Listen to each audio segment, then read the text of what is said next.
Bem, olá pessoal, bem-vindos de volta ao nosso canal. Agora nós vamos continuar estudando direito processual penal nas leis que tratam do tema, que é a lei do juizado especial criminal, a lei do GCRIM, parte 2. Professor, onde eu acho seu material? Está no meu blog, está em todos os canais. Vamos trabalhar, vamos lá, vamos trabalhar. Parei, fiz tão rápido, parei na aula anterior no artigo 68, vamos seguir, artigo 69, artigo 69, a autoridade policial que tomar conhecimento da ocorrência lavrará termo circunstanciado, ou como na prova eles podem colocar, é o TC, aliás, esta matéria GCRIM cai em todos os tribunais do mundo, então você vai ter que saber. E eu encaminhará imediatamente ao juizado. Então, o policial, a autoridade policial, normalmente eles podem pôr o delegado pode lavrar o termo circunstanciado e vai encaminhar esse termo circunstanciado ao tribunal.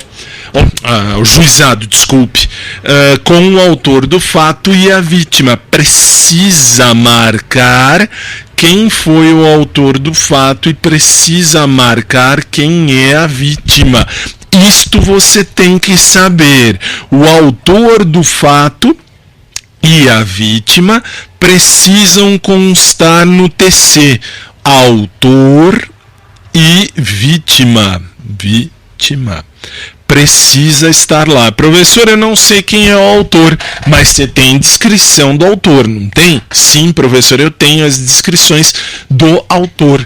Ótimo, então você descreve o cara e o policial, a autoridade policial vai lavrar o termo circunstanciado, isto é, ele vai colocar ali tudo o que diz respeito a ela. Só que aí tem um detalhe. Lembra que eu disse, aqui câmera externa, muito bem, eu disse lá atrás, na aula de processo penal, eu disse para você que eles querem saber o seguinte: o réu tem que ser identificado ou identificável. Por quê?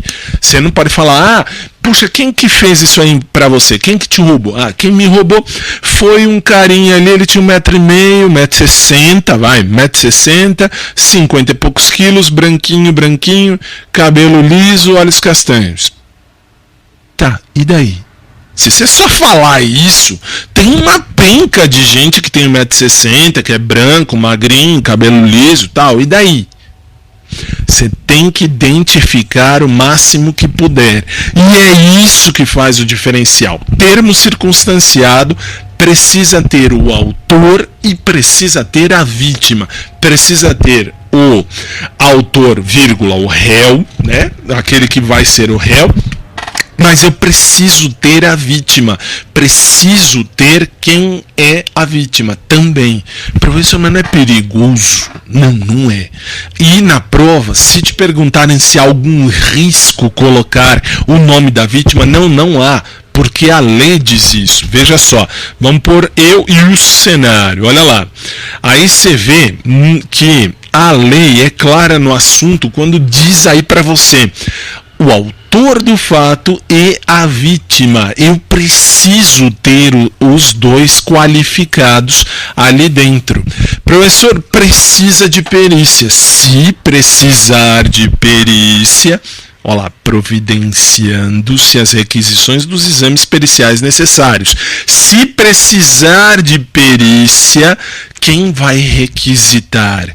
Quem vai requisitar é o delegado. Por que é o delegado? Porque é ele que lavra. Tá aqui, ó. A autoridade policial que tomar conhecimento da ocorrência lavrará o termo circunstanciado. Isto é, quem tomou conhecimento, no caso lá, a autoridade policial. Professor, o cabo, o soldado, o sargento, eles não podem? Em tese, não. E na prova, não. Na prova é categórico. Na prova, quem vai lavrar o termo circunstanciado à autoridade policial é o delegado. E é só o delegado. Na prova, é só o delegado.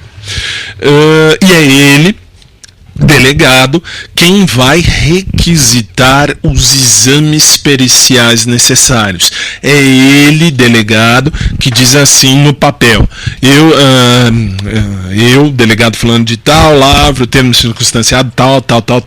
Ele vai fazer todo o documento e vai dizer embaixo: requisito exame de corpo de delito. Pode, claro que pode, não só pode como deve, e é o delegado quem faz. É o delegado quem requisita. Quem faz essa requisição é a autoridade policial, que na prova é o delegado de polícia. Olha lá, o termo, eu coloquei aí no seu material que o termo circunstanciado de ocorrência, você está vendo aí, é um registro do fato típico como infração de menor potencial ofensivo. Olha só, porque agora eu vou trazer para mim, deixa eu colocar a câmera em mim agora, close em mim, muito bem.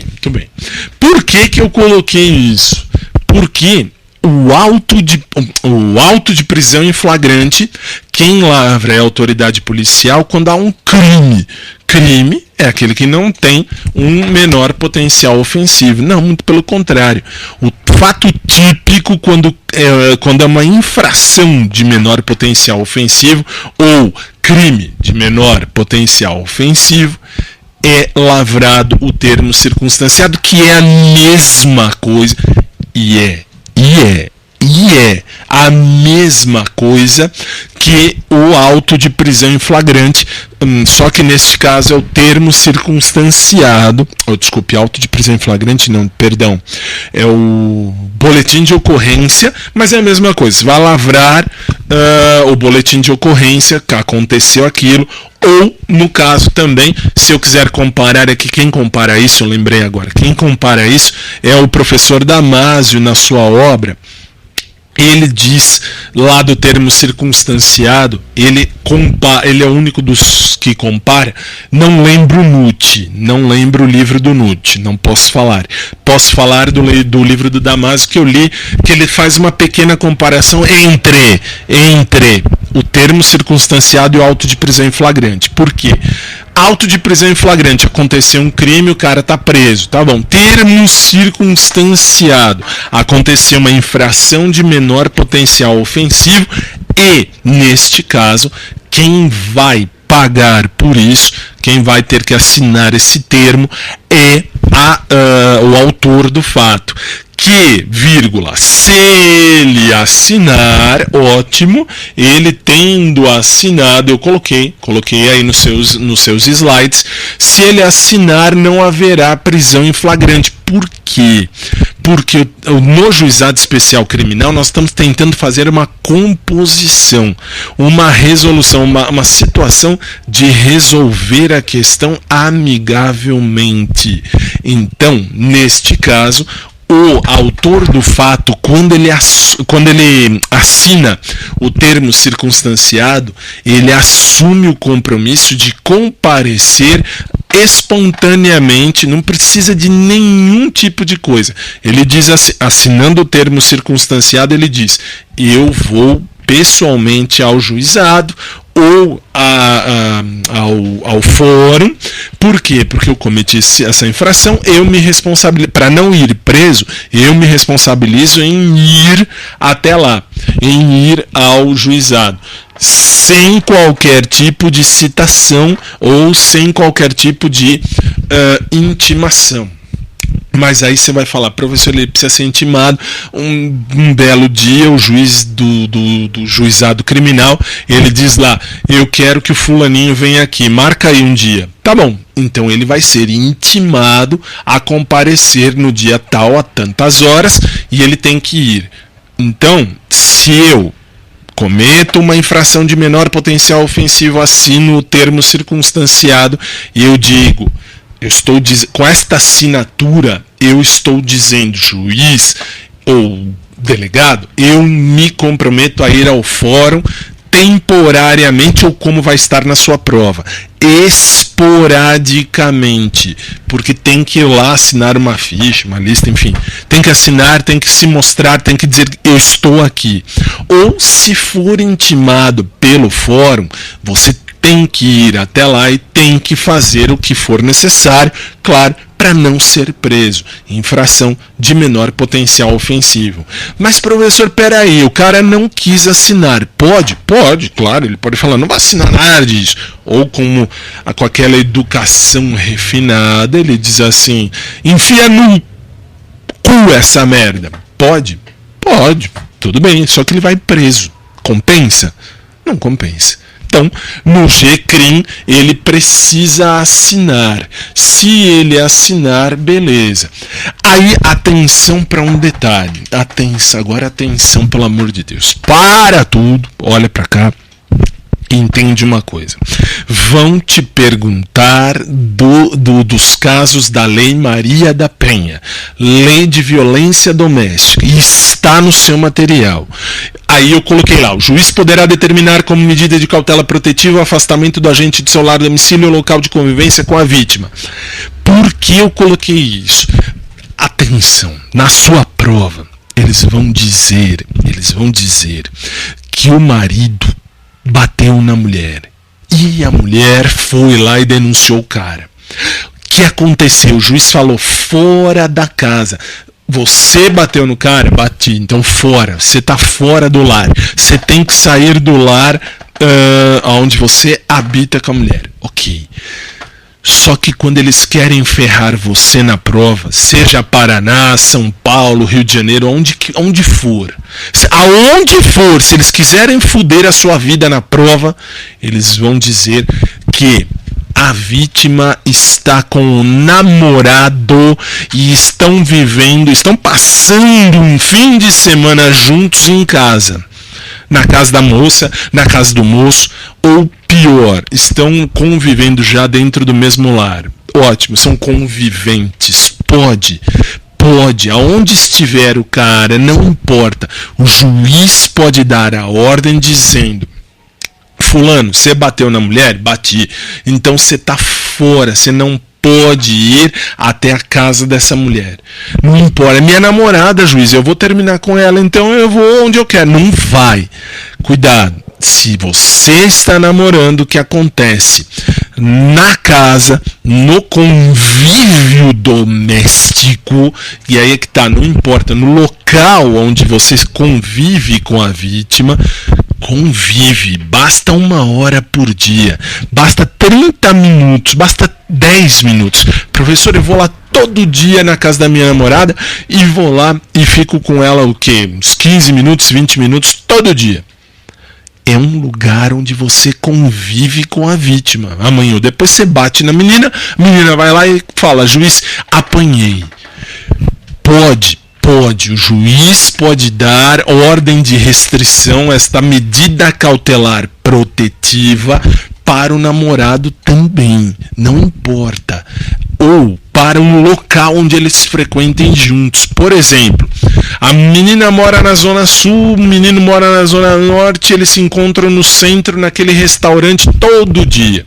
Trabalham juntos. Pode acontecer? Pode. Isso, atenção, você São Paulo. Atenção, por quê? Se você trabalha com a vítima, vocês se encontram no trabalho, o juiz pode dar esta medida cautelar protetiva, mandando que o cara se afaste do trabalho. Ele perde o emprego, professor.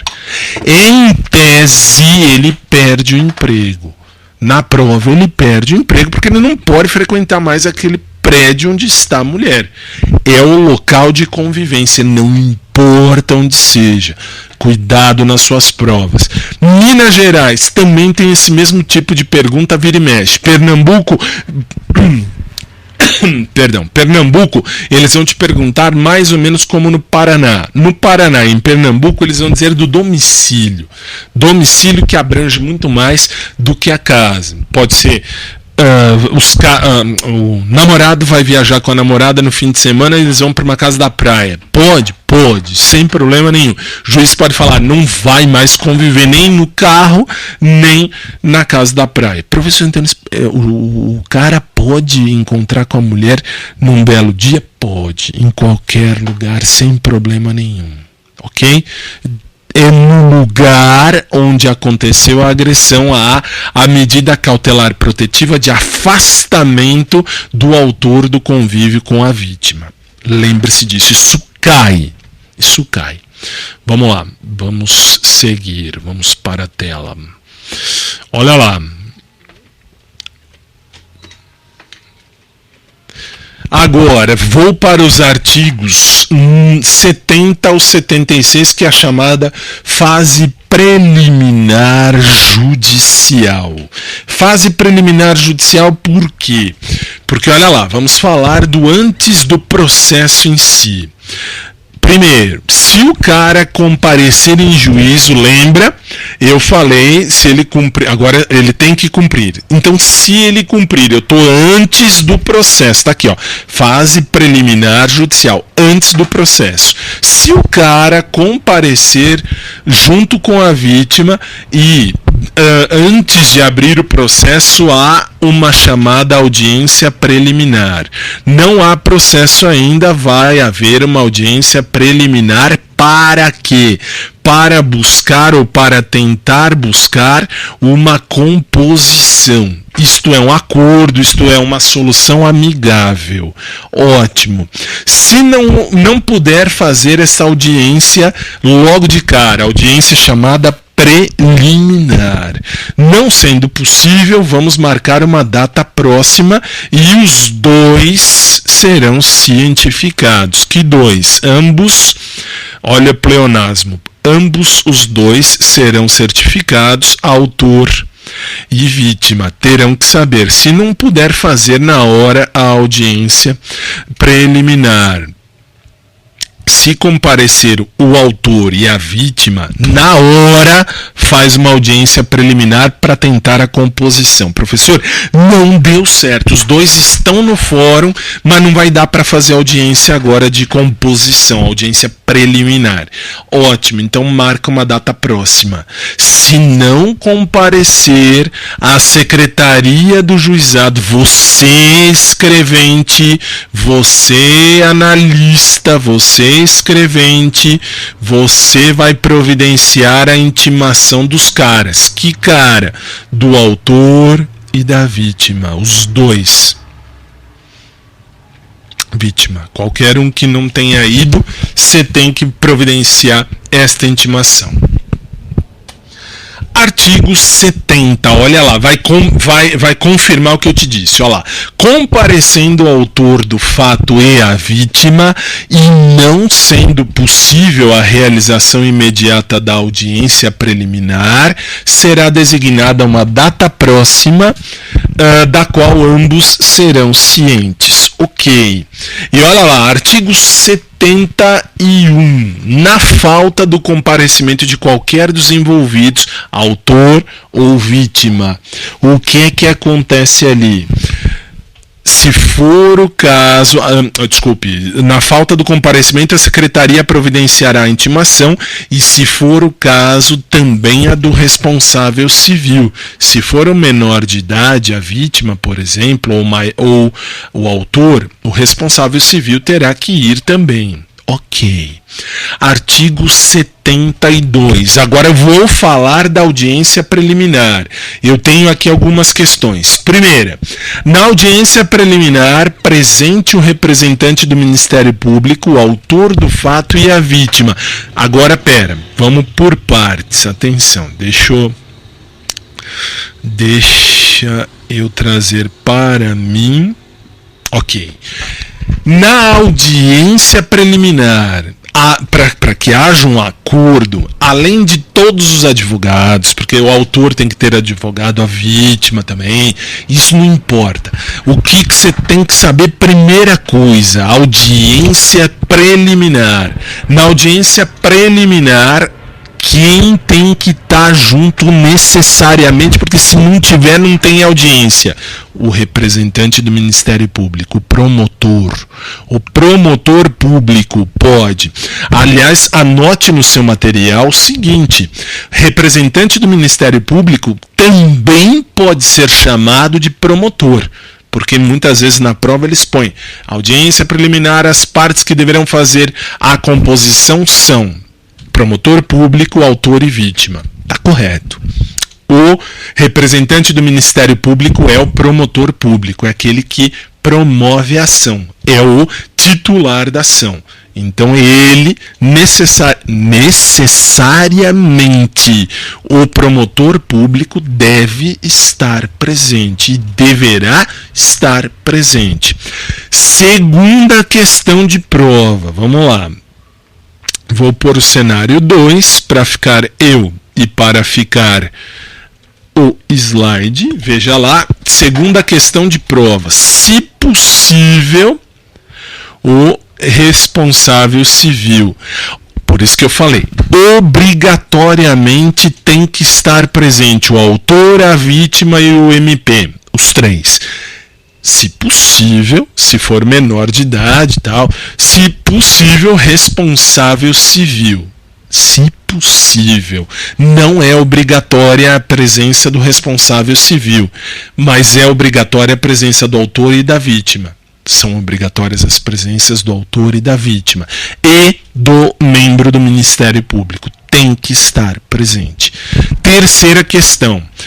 Acompanhados por seus advogados. Falei que o advogado tem que estar presente. O advogado é parte essencial. Pelo menos para isso a gente tem que servir. A gente tem OAB, a gente precisa fazer valer a justiça. Aí, olha lá, o juiz esclarecerá sobre a possibilidade da composição. Composição, lembra, é fazer o acordo, composição dos danos, é ajustar, é arrumar, é fazer o acordo, é fazer valer com o acordo entre as partes, e da aceitação da proposta de aplicação imediata de pena não privativa de liberdade. Por quê? Porque nós falamos lá atrás, na aula 1 do juizado, eu te falei que no juizado especial, no criminal, por exemplo, não vai para a cadeia. A gente não quer que o cara vá para a cadeia. A gente vai fazer tudo possível para que não haja uma pena privativa de liberdade. A pena que eu busco aqui é a não privativa de liberdade. Eu não quero que o cara vá preso. Eu quero que o cara pague o que fez. É a tradicional cesta básica. Aquela coisa assim, você fez? Vou transformar o seu crime em cesta básica. Popularmente falando. Na prova, a transformação da pena em cesta básica é a chamada composição do dano. Compôs o dano, isto é, acordou, acertou, deixou claro, deixou bonito, fez tudo bonitinho. Legal, fez tudo bonitinho. Se fez tudo bonitinho, o que aconteceu? Aconteceu que houve a composição civil. Resultado, a composição do dano. Resultado, não há a pena privativa de liberdade. Ok. Olha lá. Veja isso. Nas infrações de menor potencial ofensivo, o acordo homologado, agora eu vou chamar de composição civil. O acordo homologado é a composição civil dos danos. Ótimo, agora vem para mim. Veja um detalhe. Eu falei, não tinha falado ainda, agora eu vou falar que a composição dos danos é o acordo. Legal, eu vou acordar, eu vou compor o dano. Vou compor. Eu fiz besteira, assumo a besteira que fiz, estou aqui para fazer, para cumprir, enfim, estou aqui para fazer valer o acordo, enfim, para dar um jeito de arrumar o que fiz. Tá bom. Acordamos, leia-se. Autor e vítima disseram, ok, tá tudo bem, legal, é assim que tem que ser. Beleza. O acordo está feito, a composição do dano está feita. Aí vem o detalhe da prova. O acordo, a composição do dano tem que passar pelo juiz. O juiz tem que dizer, ok, as duas partes chegaram num consenso. Os dois quiseram isso, tá certo. A vítima aceitou, o autor aceitou, deu certo, ok. O juiz homologa. Homologa significa, o juiz coloca um ponto final. O juiz diz, ok, vocês fizeram isso, está tudo certo. Então, quando o juiz diz, ok, vocês fizeram isso, está tudo certo, houve a composição civil dos danos. Houve a composição civil no sentido de que o juiz disse, ok, está resolvido, então não há queixa. Não há como ir mais fazer a queixa, não há como representar, não há mais o que fazer judicialmente. Resultado. Aí vem a questão da sua prova. Qual é a questão da sua prova? Eles vão dizer, do acordo civil de homologação dos danos ou da composição civil dos danos, o que acontece, o que gera a extinção da punibilidade. Não pode mais punir. Você, autor, você, vítima, disseram, ok, nós estamos juntos nessa, aceitamos, acertamos, compusemos, é o correto, nós compusemos, tá bom, se nós compusemos, houve a composição de dano, o juiz homologa, o juiz homologou, o acordo está homologado. O acordo estando homologado, o que acontece? Houve, neste caso, a composição civil dos danos. Havendo a composição civil dos danos, isto é, havendo a homologação do acordo, o acordo foi composto, houve a composição civil dos danos, a vítima nunca mais pode propor a queixa e nem representar. Resultado, houve a extinção da punibilidade. Leia-se, o cara não vai mais responder por aquele crime judicialmente, porque já acordaram ali. Ótimo. Que mais? Agora vamos para o artigo 73. Vamos para a tela. Artigo 73. Olha lá. A conciliação será conduzida pelo juiz. Cuidado aqui. A conciliação será conduzida pelo juiz ou por conciliador sob a sua orientação. Já vou ler tudo e já falamos disso já. Parágrafo único. Os conciliadores são auxiliares da justiça. Isso cai na prova, isso despenca 500 milhões de vezes. Conciliador é um auxiliar da justiça, recrutado na forma da lei. Tá bom. Preferentemente os bacharéis em direito, excluídos os que exerçam funções na administração da justiça criminal. Ótimo, agora vamos lá. Agora vamos às questões de sua prova. Deixa eu trazer para mim, olha lá.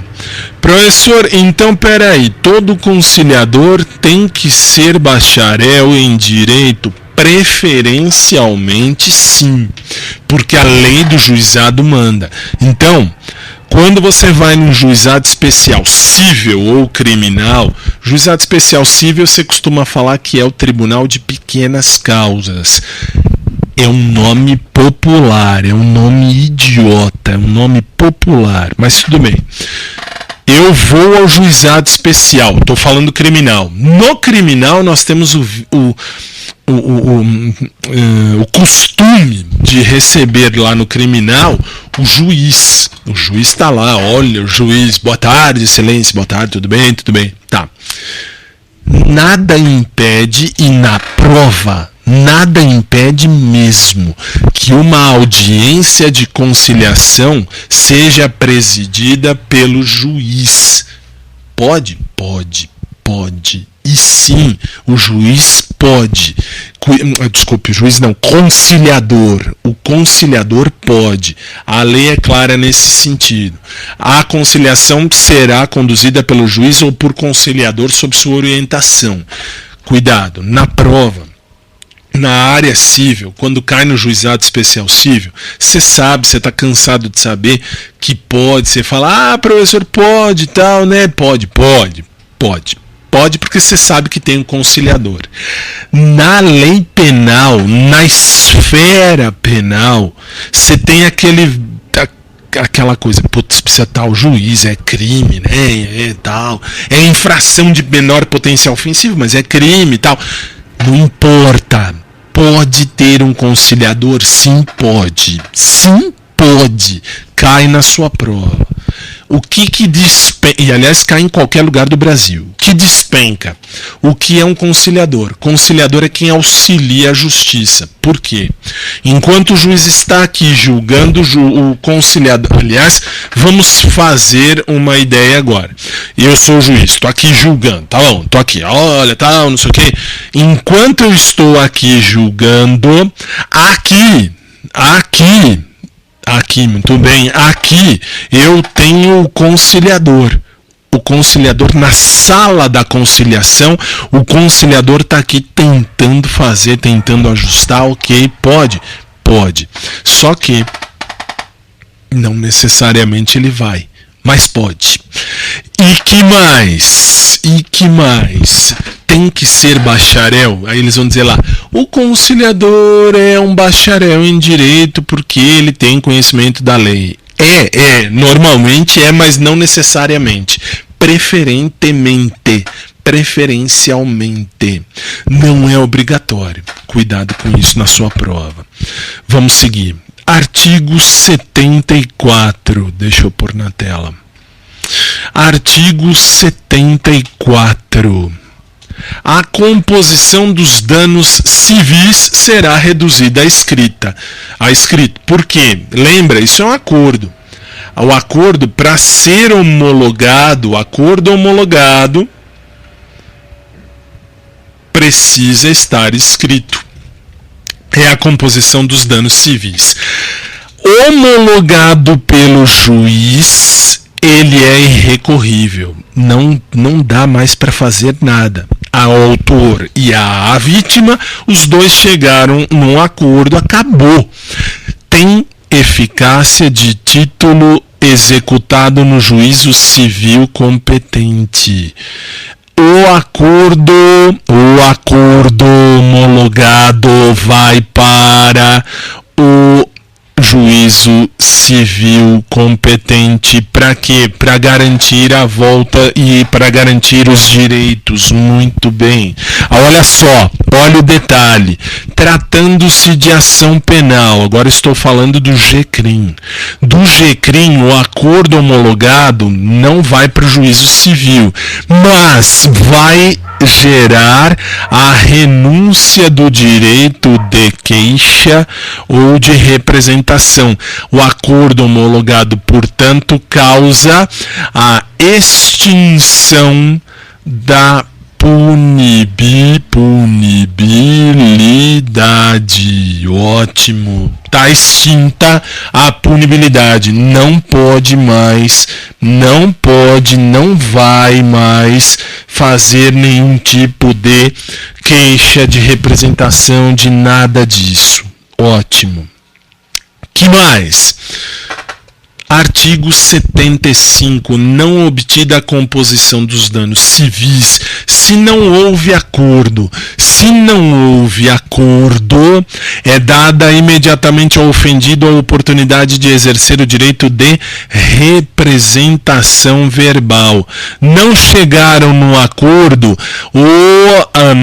a vítima vai oferecer a queixa ou a representação contra o autor, representação contra o autor de maneira verbal, já na audiência. Olha, nós não chegamos no acordo. Tá bom, não chegou no acordo, resultado. Resultado, nesta situação, segue o processo. Seguindo o processo, o que acontece? Vai seguir o processo verbal e este verbal vai reduzir a termo, vai construir a acusação escrita. O não oferecimento da representação na audiência preliminar não implica decadência do direito. Por que não? Aí vamos lá, vem para mim. E olha só um detalhe. Que detalhe, ótimo, agora está em mim. Isso. Se na audiência não chegar no acordo, necessariamente eu, vítima, preciso prestar a queixa ali, preciso fazer a representação ali? Não preciso. Não implica na decadência, não decai o direito e nem prescreve. Prescrição, perda do direito da ação por decurso do prazo. Não tem. Decaiu também não, porque não correu prazo. Então, se na audiência, naquela audiência não houve nenhum tipo de acordo, que acontece? Não decaiu o prazo. Se eu quiser sair de lá e falar com o meu advogado, falar, advogado, não vou agora processar o cara, deixa para amanhã. Pode. Não decai. Não há a decadência do direito. Ok? Beleza. Minha gente, e assim eu vou pôr um ponto final. Deixa eu pôr um ponto final, ok? Já está em mim. Eu vou pôr um ponto final por razão didática, porque eu não vou ter tempo para explicar o próximo artigo neste vídeo. Por que não? Porque eu tenho um compromisso agora, daqui a pouco. Tudo bem que é um compromisso digital que eu tenho que fazer, mas vou fazer. E eu sigo com vocês na próxima aula. Relaxa que dá tempo de tudo. Para você que está no só a aula vai terminar agora. Se você gostou, dê o seu joinha. Se você não gostou, dê o seu não gostei. Professor, eu tô no ao vivo. No ao vivo me espera que eu já volto. Obrigado, galera do Só a Aula, e até a próxima.